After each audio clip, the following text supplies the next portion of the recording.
திருப்பூர் மாவட்டம் பல்லடம் அடுத்த சேமலைக்கவுண்டம்பாளையத்தில் விவசாயி தெய்வசிகாமணி, அவரது மனைவி அலமேலு அம்மாள், மகன் செந்தில்குமார் ஆகியோர் வீட்டுக்குள் வெட்டி கொலை செய்யப்பட்டு நகைகள் கொள்ளையடிக்கப்பட்ட சம்பவம் தமிழகத்தை அதிர வைத்தது.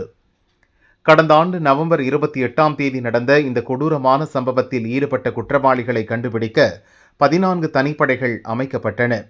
4 மாதங்களை கடந்த பிறகும் வழக்கு விசாரணையில் எந்தவித முன்னேற்றமும் இல்லை. போலீசார் திணறினர். எதிர்க்கட்சிகளின் தொடர் கேள்விகளுக்கு பதில் சொல்ல முடியாமல் அரசும் திணறியது.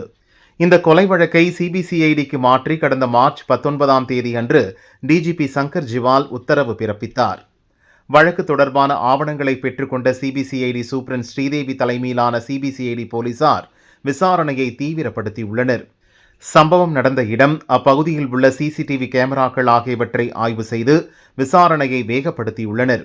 செந்தில்குமார் கோவையில் ஐடி கம்பெனியில் வேலை பார்த்த நிலையில் அம்மா அப்பாவை பார்க்க சேமலைக்கவுண்டம்பாளையத்துக்கு வந்த இடத்தில் அவரும் கொலை செய்யப்பட்டுள்ளார். இதனால் கோவைக்கு சென்று ஐடியில் வேலை பார்க்கும் அவர் மனைவி கவிதா மற்றும் அவர்களது உறவினர்கள் ஆகியோரிடம் சிபிசிஐடி போலீசார் விசாரணை நடத்தினர். இந்நிலையில் தஞ்சை மாவட்டம் வல்லம் பகுதியைச் சேர்ந்த குறவர் இனத்தை சேர்ந்த சுக்கன் என்பவரின் மகன் ராமச்சந்திரன் மீது சிபிசிஐடி போலீசாருக்கு சந்தேகம் வலுத்துள்ளது. அவர் மீது ஏற்கனவே பல்வேறு திருட்டு வழக்குகள் நிலுவையில் உள்ள நிலையில் சில மாதங்களுக்கு முன்பு வெள்ளக்கோவில் பகுதியில் வழிப்பறியில் ஈடுபட்டு கைதானார். ராமச்சந்திரன் தற்போது கோவை சிறையில் அடைக்கப்பட்டுள்ளார். திருப்பூர் மாவட்டம் காங்கேயம் மற்றும் ஈரோடு மாவட்டம் சென்னிமலை ஆகிய பகுதிகளிலும் கடந்த சில ஆண்டுகளில் தனியாக இருந்த வயதான தம்பதியர் கொலை செய்யப்பட்டுள்ளனர். அந்த கொலை வழக்குகளில் கைதானவர்களுக்கும் ராமச்சந்திரனுக்கும் தொடர்பு இருப்பது சிபிசிஐடி விசாரணையில் தெரிய வந்திருப்பதாக கூறப்படுகிறது.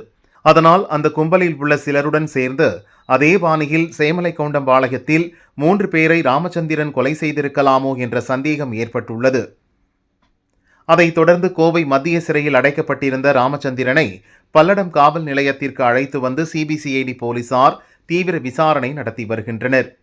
ஏற்கனவே திருப்பூர் தனிப்படை போலீசார் ராமச்சந்திரனிடம் விசாரணை நடத்தி முடித்த நிலையில் சிபிசிஐடி போலீசார் அவரை கஸ்டடியில் எடுத்து விசாரித்து வருவது பல்லடத்தில் பரபரப்பை ஏற்படுத்தியுள்ளது.